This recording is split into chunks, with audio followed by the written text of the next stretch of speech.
Hey everyone, and welcome as we continue through our study in the New Testament, looking at the 250 events in the life of Jesus. Today we are looking at Jesus choosing the 12 disciples. It's going to be a part one. We're going to look at the first six disciples in this one, and this comes from Mark 3, verses 13 through 19, and Luke 6, verses 12 through 16. And we see in verse 14 of Mark here, there were actually hundreds of people who or disciples that were following Jesus. But Jesus chose 12 of them to be his 12 disciples. And really, they're just the 12 apostles. They were disciples, but they were promoted to a level of what we would consider apostle. And that means messenger or authorized, representative. And so, why did Jesus choose 12? And more than likely, the number 12 corresponds with the 12 tribes of Israel, which you can read, you can look at Matthew 19:28 for that. And so this was part of showing his continuity between the old religious system and the new one based on Jesus' message.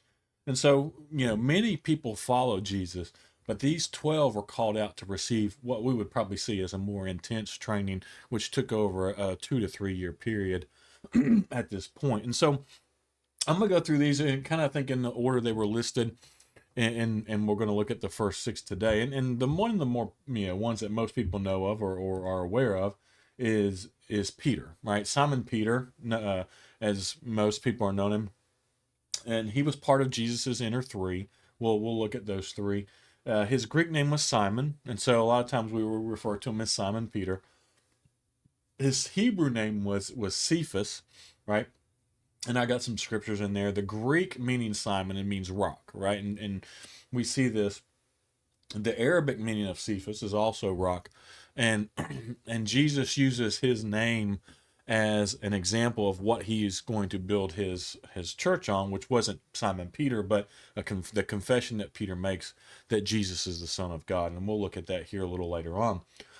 He was a fisherman that lived in Bethsaida and Capernaum. He was evangelistic. We see that, and most of his work was amongst the Jews. He went as far as Babylon. He authored two New Testament epistles, which bear his name, First and Second Peter. And he was married. We know that he was married. We've already kind of talked about this a little bit. You can look at 1 Corinthians 9:5. His wife would minister. It's something we don't really talk about a lot with the apostles and stuff. Is how many of them were married and stuff like that. And then tradition has, and this is most of these when it talks about the death of the apostles is church tradition that's been passed down. We don't see it in the Bible with most of them, and so, but tradition is that Peter was crucified head down because he said he wasn't he shouldn't be crucified or didn't deserve to be crucified the same way that Jesus was. So he was actually crucified upside down in Rome.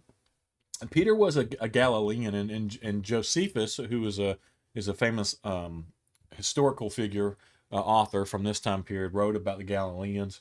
I put some notes in there. One of the things it says they were quick in temper and given to quarreling, and they were very chivalrous men. And one of the things that's funny about Peter, and I like Peter because I relate to Peter more than probably any of the apostles, is Peter was always asking questions. He was always putting his foot in his mouth. He was always, just stumbling and messing up, and yet we see, and we see that we'll see this when we get into Acts, that he ends up being one of the great leaders of the church and of the apostles of the 12, and becomes a big name in the New Testament. So, um, like I said, Peter was the leader. He was the spokesman, kind of stood out as the spokesman of the 12. Um, Peter's name is actually mentioned more than any other apostle's name in the New Testament. So we see that as well. He's always asking questions. He asked the meaning of the difficult saying in Matthew 15:15. If you want to look that up, we'll eventually get to it. He asked about how often we had to forgive. He inquired about the reward for all those who follow Jesus.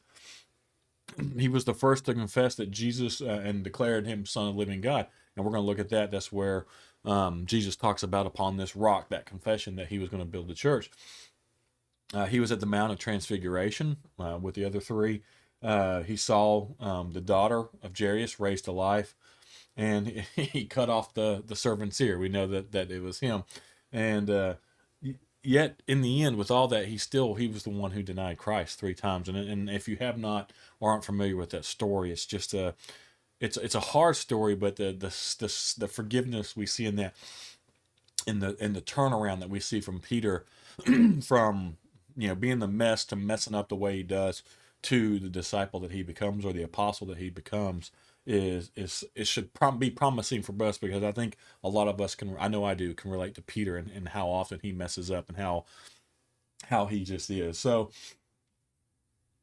it's just, he's a good example of how you can overcome the human side of ours, and our human nature. So um that was kind of always him. One of the things that we see a lot is there seemed to be a little bit of a I don't know, rivalry, or back and forth between, at least from John to Peter. We see several times where some authors would write about Peter and wouldn't mention him, but John would make sure to mention him by name.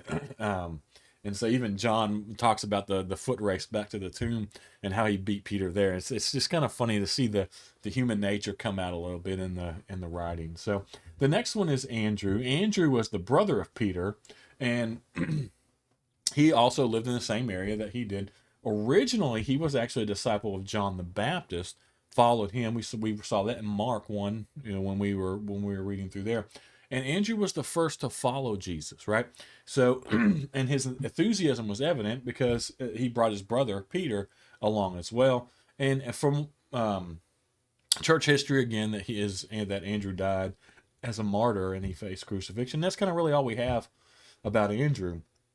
James was the elder son of Zebedee, and I'm not familiar with how to pronounce her name. I think it's Salome.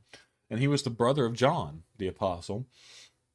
He was also a fisherman that lived in that same Capernaum area, also lived in Jerusalem. He preached in Jerusalem and Judea, and was beheaded by Herod. We do know this for a fact in AD 44. That's recorded in Acts 12. You can read that. The New Testament doesn't tell us a whole lot about James. His name never appears apart from his brother, so it's interesting. John, they seem to be an inseparable pair, and we see that in Matthew, Mark, and Luke. And he was also part of Jesus's inner three. And then finally, or not finally, but fourthly, we come to John. And John was the son of Zebedee and them as well. And, excuse me, he was also a fisherman. A lot of the followers of Christ were fishermen. He wrote the Gospels of John, obviously one of the ones that we're studying. And he also wrote 1st, 2nd, and 3rd John, and he wrote Revelation. He preached among the churches in Asia Minor. He was banished to the island of Patmos. He was later freed, and he died a natural death from what we can see. He was called the Son of Thunder in Mark 3:17. We see that. He had a passion for the truth, which we see in Mark 9. But also he had a temper, which is interesting. We'll get to this. We see that in Luke 9, because he actually wanted to destroy an entire village with fire from heaven because others weren't following them. Right? They went to a town and they didn't follow him. So John's answer to that, which I think some of it hits on our human side, was to destroy the entire town, have Jesus destroy the entire town with fire. So we'll look at that. And he was also part of the inner three. And so he wrote, and he's also known as the apostle of love, or the love apostle, because he wrote more about love than any other New Testament author. And we see that, and I think that a lot of that comes from his close proximity to Jesus, and how much love Jesus showed, because he writes about his writings go so in deep about love, and how we're to show love for one another. And so I no doubt he learned that from Jesus. The fifth one is Bartholomew, or Nathaniel. He lived in Cana of Galilee. He was introduced as Philip's friend, or a friend of Philip, and was the one who said, whenever Jesus, we saw this early on, when Jesus talked about, or someone said that Jesus was from Nazareth, he's the one who asked, can anything good come from Nazareth? Jesus recognized that he was sincere in his love for God from the beginning, because when he saw him, he said, behold, an Israelite indeed, in whom there is no deceit. So that was a pretty good compliment coming from Jesus. And the New Testament then gives us very little more information about him. This kind of all we have, except for a few little things here in his name. And he was referred to as both either Bartholomew or Nathaniel. And then finally, you have Philip. All right, and Philip came from the Bethsaida area as well, the town where Peter and Andrew came from. The likelihood here was that he was also a fisherman. We don't know for sure, but uh, could be. There's a good reason to suspect that. Philip was one of the first to whom Jesus actually said the words, "Follow me." We see that in John 1:43. And the final question is, what do we know about Philip?